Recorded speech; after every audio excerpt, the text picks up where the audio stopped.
Assalamualaikum warahmatullahi wabarakatuh. Iwan Filah. Pada pilkada tahun ini sepertinya memang sangat menarik ya. Menariknya di sini bukan hanya pertarungan antara partai yang bergabung dengan pemerintah dan juga oposisi, tapi ada satu lagi kekuatan yang di luar dari partai.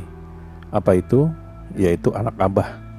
Nah, di sini tentu saja menarik karena memang mereka yang kecewa dengan keputusan partai-partai yang menenggelamkan Anies itu sepertinya ingin berbuat sesuatu di pilkada tahun ini. Bukan hanya di DKI tapi di seluruh tempat yang ada di Indonesia.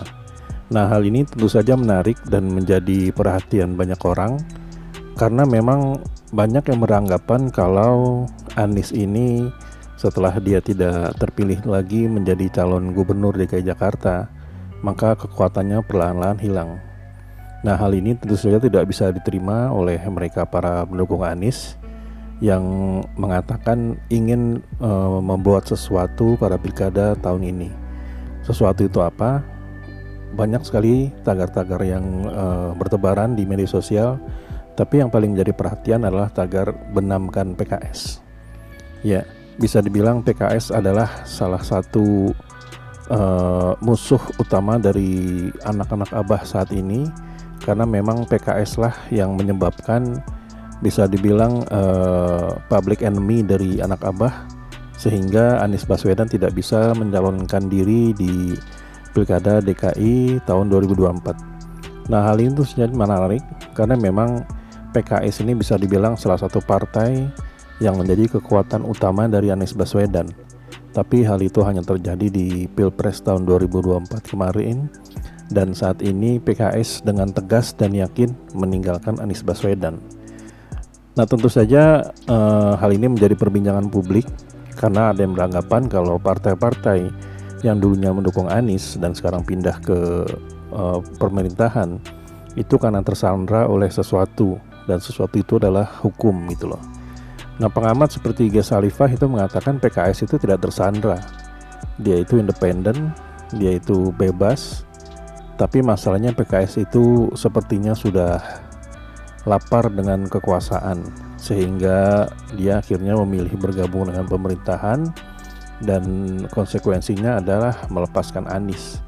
Nah, hal inilah yang menjadi kemarahan dari para pendukung Anies, sehingga mereka ingin membuat suatu gerakan, dan gerakan itu ya yang kita kenal tadi benamkan PKS. Nah, yang menariknya di sini bisa dibilang kekuatan utama PKS itu ada di Depok. Ya, Depok. Karena apa? Karena sudah 20 tahun lamanya PKS melalui ininya anggotanya menjadi pimpinan di Depok, menjadi wali kota di Depok selama 20 tahun. Nah, hal ini bermula dari Nur Mahmudi Ismail, yaitu mantan presiden PKS yang pertama, di mana dia menjabat pada tahun 2006 sampai dengan 2011, yang wakilnya adalah Yuyun Wirasaputra. Nah, setelah itu pada pilkada 2010, Nur Mahmudi Ismail juga kembali terpilih, dan saat itu wakilnya adalah Muhammad Idris. Nah, setelah tidak lagi menjabat sebagai wali kota PKS tetap dengan yakin mencalonkan kadernya sendiri. Siapa itu? Nah, pada tahun 2015 mantan wakil wali kota Depok Muhammad Idris maju kembali di tahun 2015 dan berpasangan dengan Pradi Supriyatna dan menang lagi. Jadi dari Nur Mahmudi wakilnya Muhammad Idris, di tahun berikutnya Muhammad Idris dan Pradi Supriyatna. Nah, Pradi Supriyatna ini independen ya. Nah, setelah itu mereka menang dan menjadi wali kota Depok pada tahun 2016 sampai dengan 2021.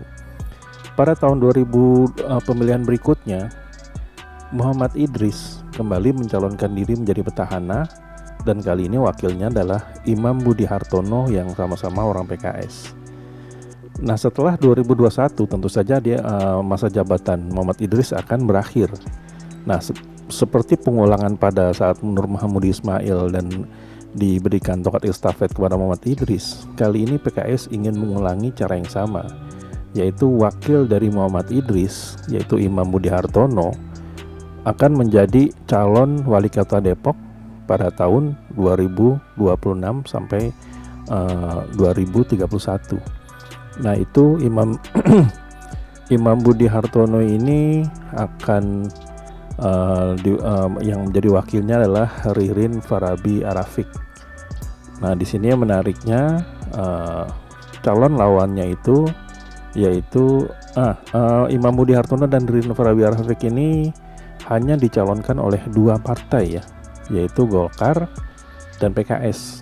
Sedangkan lawannya itu Sufyan Suri dan Chandra Rahmansyah. Nah, mereka ini diusung oleh 12 partai politik.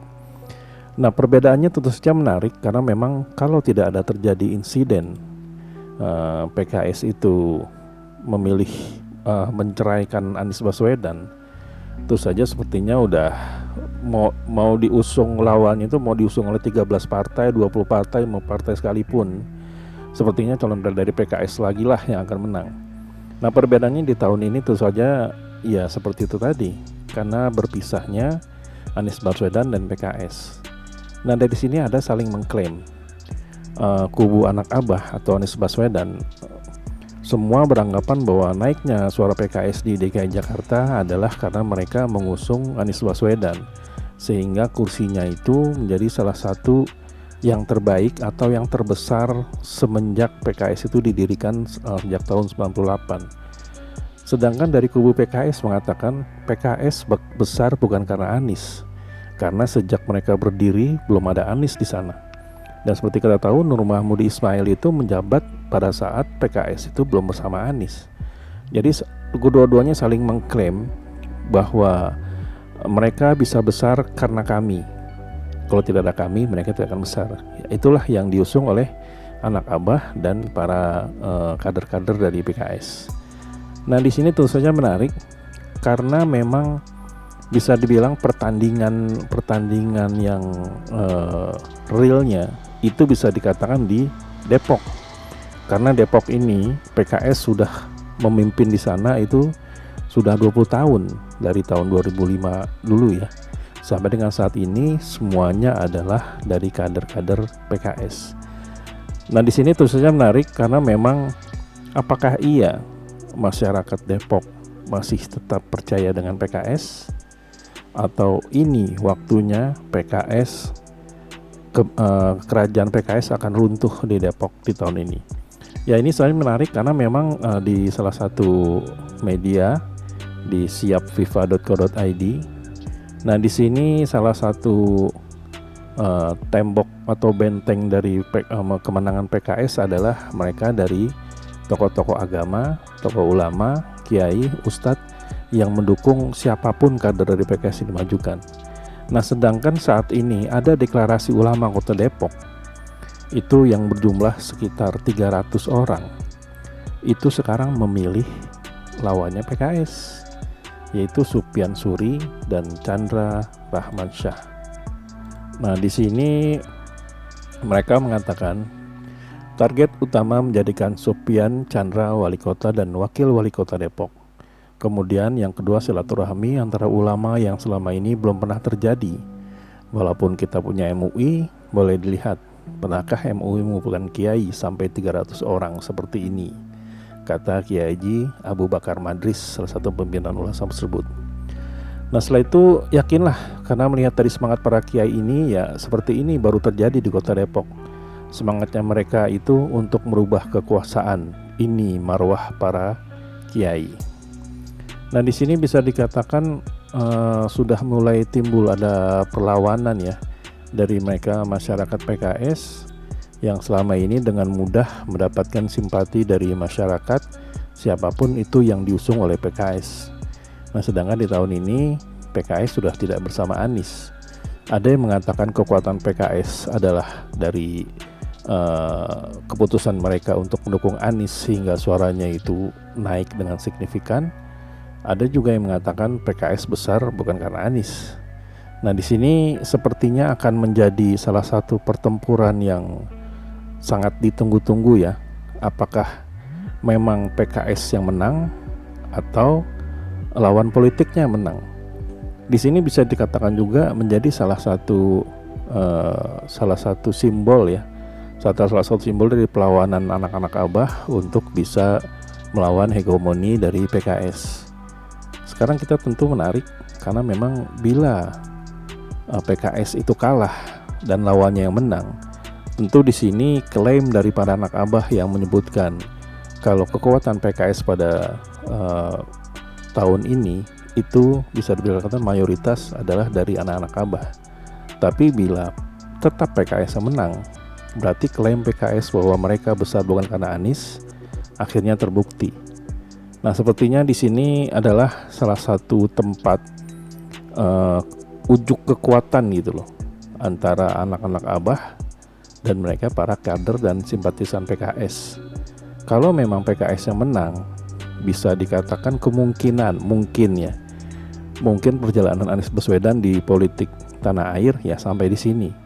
Karena memang selain daripada tidak diinginkannya beliau untuk ada atau menjadi pucuk pimpinan di negeri kita ini, ternyata simpatisan dari anak Abah ini tidak besar-besar amat. Ini terbukti dari kekalahan mereka di pemilihan wali kota Depok. Nah, ini tentu saja menarik dan menjadi target berita ya, setelah sepertinya pemberitaan yang ada di Pilkada DKI saat ini diakui sudah tidak menarik lagi, karena memang bisa dikatakan ya PKS mau kemana. Mereka juga ada yang mengatakan untuk Pilkada DKI ini mereka akan gercos, yaitu memilih 3 calon, 3-3-nya dipilih. Ada juga sebagian yang melipir ke RK, dan juga ada beberapa lainnya yang memilih untuk mendukung Pramono Anung, berbeda dengan yang ada di wali kota Depok. Nah, Depok itu bisa dibilang adalah salah satu kerajaan utama PKS yang ada di Indonesia ini, dan disitulah tempat unjuk kekuatan kalau memang anak-anak Abah ini memang benar besar dan memang benar-benar peduli pada Anies Baswedan. Gimana kira-kira menurut rekan-rekan semua di sini? Apakah setuju menyebutkan kalau Depok ini adalah salah satu unjuk kekuatan antara PKS dan anak Abah? Silakan tuliskan di kolom komentar ya. Nah, Eden Project sampai di sini dulu. Bila memang kami ada salah kata, kami mohon maaf. Wabillahi taufiq wa hidayah. Assalamualaikum warahmatullahi wabarakatuh.